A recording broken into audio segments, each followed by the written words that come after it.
Hey everybody, welcome back to the channel. Hopefully you're having a brilliant day today. Today we have a trophy guide and roadmap for Monster Hunter Worlds. This is Capcom's magnum opus in terms of Monster Hunter. It's one of the first Monster Hunter games to come to PlayStation mainline console in so many years, and this is a brilliant game. In this video, we'll be doing a completely spoiler-free look at Monster Hunter World. I'll be explaining how to get the Platinum Trophy, how hard it's going to be. We'll go and analyze the trophies so you'll know exactly what you need to do if you want to go for this Platinum or not go for this Platinum, but it's not going to ruin any of the narrative aspects of the game for you at all. Let's dive in and take a look at the game.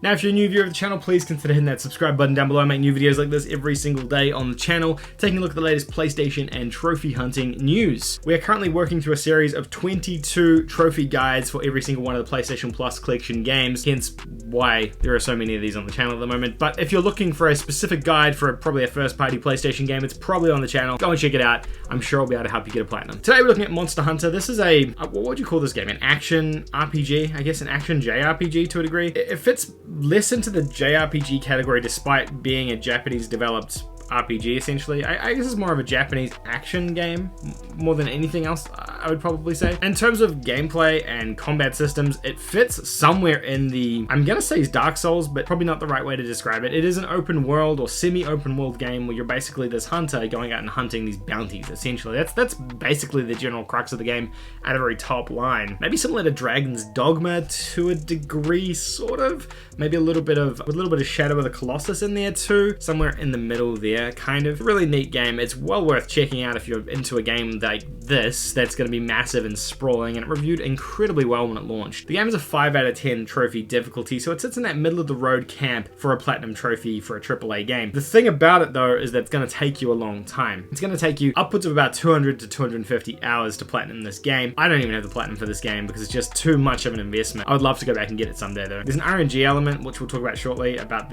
what the game calls crowns, which is basically the size of the monsters that you're bagging. You need to get 50 particular size range monsters, small, extra large, etc. That's really random in terms of what size they actually end up being when you catch them and kill them. Because of that, it does push the time to platinum up significantly because there's a lot of randomness in that trophy. There are online trophies in this game as well, so be aware of that. You do have to play some co-op rounds with friends. There are no missable trophies, no difficulty trophies, and it does only require one playthrough, thankfully. There's no chapter select, but you can kind of go back to missions anyway, and there's only one trophy list for this game. There is a second trophy list for the Monster Hunter World Iceborne version, which is a separate game. Well, it's the same game with an expansion added to it, but there's another trophy list for that as well. Trophy breakdown, we have 50 trophies, 1 platinum, 2 golds, 11 silvers, and 36 bronze trophies. Now these have been split into the following categories. You've got 9 story-related trophies. These are unmissable trophies you get for playing the game.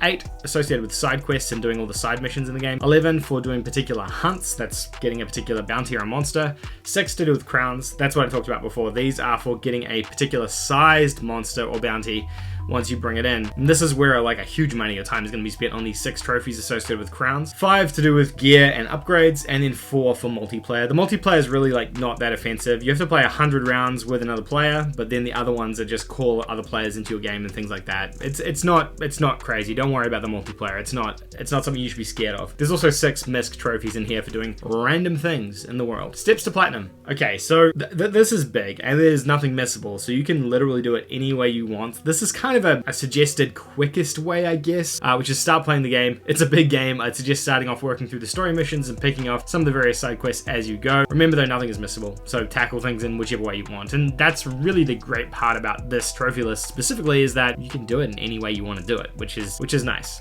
Clean up misc trophies as you go. Start grinding out the side quest trophies and the crown trophies as you're progressing as well. Just have them in the back of your mind, because if you get to the very end game content, you're gonna be stuck with those, and they're not gonna be the most fun thing to keep doing. Although you could pair them with maybe co-op trophies and things like that as well to make it a little bit more bearable, and if you're playing with friends, it's probably gonna be more fun anyway. At the very end, realistically, you're gonna be stuck with those couple of random number generator trophies to do with the enemy's sizes, which means you're gonna have to keep grinding those requirements, unfortunately, for those specific trophies, which comes into our notable trophies. These are the 2 rarest trophies in the game, and they're those 2 random number trophies. Giant Crown Master, which is obtaining a gold crown for mini monsters in your hunter log. Mini monsters, I believe, counts as 50 monsters. Gold crown means the monster is like big. It's a big buck. It's like a big sized monster, and the size of them, like I said, is just so random, and miniature is the opposite. It's a small sized monster, but there's no way for you to cheese that, unfortunately. It's just the way it is. So that's what's going to take you a decent amount of time, and realistically that's probably the platinum killer as well. I did a bit of research online to see if there was ways you could like manipulate it slightly, and I couldn't find anything really definitive, but maybe someone in the community knows a bit more information about this. Like I said, I never finished this platinum trophy because it just became too much for me, but I'd be very open to going back and doing it maybe on the PS5 if they've enhanced it. Anyway, that is the trophy garden roadmap for Monster Hunter World. Let me know what you guys thought of this one. Maybe you've played it and you can give some tips and tricks in the comment section down below. Maybe you're planning on playing it and you're kind of keen to jump in.